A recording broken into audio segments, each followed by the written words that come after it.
This is the Sugar Beet Report, bringing you the latest information from NDSU throughout the sugar beet growing season.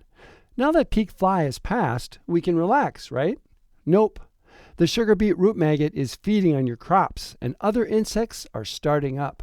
To guide us is Mark Boetel, NDSU Extension entomologist. Mark, now that we're past peak fly, what's the root maggot situation?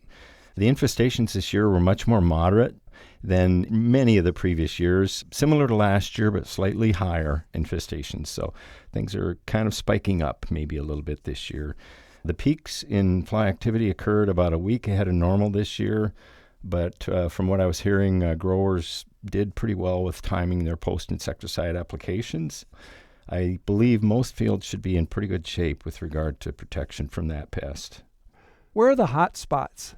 There were some isolated hot spots. The highest activity, in which I would classify as really severe, included Cashel, Reynolds, and St. Thomas in North Dakota.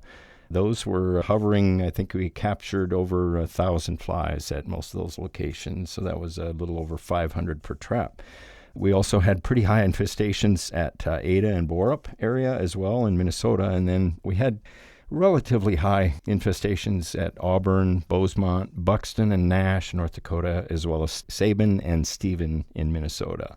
What are the root maggots doing right now? Right now, they are really in full swing with larval feeding activity, so we should start seeing some effects of the feeding pressure on the roots, especially in underprotected fields. So we'll see symptoms like wilting, potentially even dying plants, especially the later planted. We had replantings this season. Several thousand acres were replanted, so those were small to start with, and they're going to be more vulnerable. Much of the area has received frequent or at least occasional rainfalls that were a decent amount in the past few weeks, so that should help offset some of that root maggot feeding injury. We're going into a period where things are going to warm up again, so that will probably expose some of those underprotected fields. So again, we'll have those kind of symptoms that will be showing up, maybe include slow or reduced canopy closure, and in some of those cases where the canopy doesn't close, weeds that may have escaped an herbicide application might start to poke through as well. Mark, what other insects should we be watching for? Yeah, so it may seem like we're kind of in a lull, but there are things that we need to keep an eye on the next several weeks. Certainly grasshoppers can start popping up at this time, especially in areas that maybe missed some of those rainfalls. We also have lygus bugs that should start showing up pretty soon. I don't expect them to be a major problem this year because of the somewhat open winter we had, and also some decent cold snaps as well. But that's something to watch for, especially as some of the reservoir crops get harvested, and that would mainly be alfalfa, but they do move into sugar beet from sunflower as well. Mark, tell us about your plot tour coming up. We have a plot tour, Sugar Beet Root Maggot Control plot tour at St. Thomas, our usual location. It's the same township and section as it's been for the last, about close to 20 years now. That's on July 17th. We've got a 10 a.m. sharp start.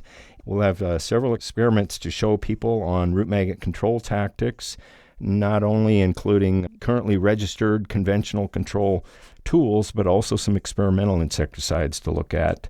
And then the USDA folks will be there as well to showcase some of their breeding research for sugar beet root maggot resistance, so that's pretty exciting as well. And we'll also have other sugar beet extension specialists there for kind of a Q&A session as well. We'll wrap it up then with lunch. We'll have refreshments throughout the tour. Lunch will be served at the St. Thomas Fire Hall. How can people get more information and directions to the tour? Yes, they'd be best to go either to the American Crystal website to get directions, and emailing went out to all the co-ops. And you can also go to the NDSU Sugar Beet Root Maggot Fly Count webpage and get your information on that from there. Thanks, Mark. Our guest has been Mark Boetel, NDSU Extension entomologist. This is the Sugar Beet Report, bringing you the latest information from NDSU throughout the sugar beet growing season.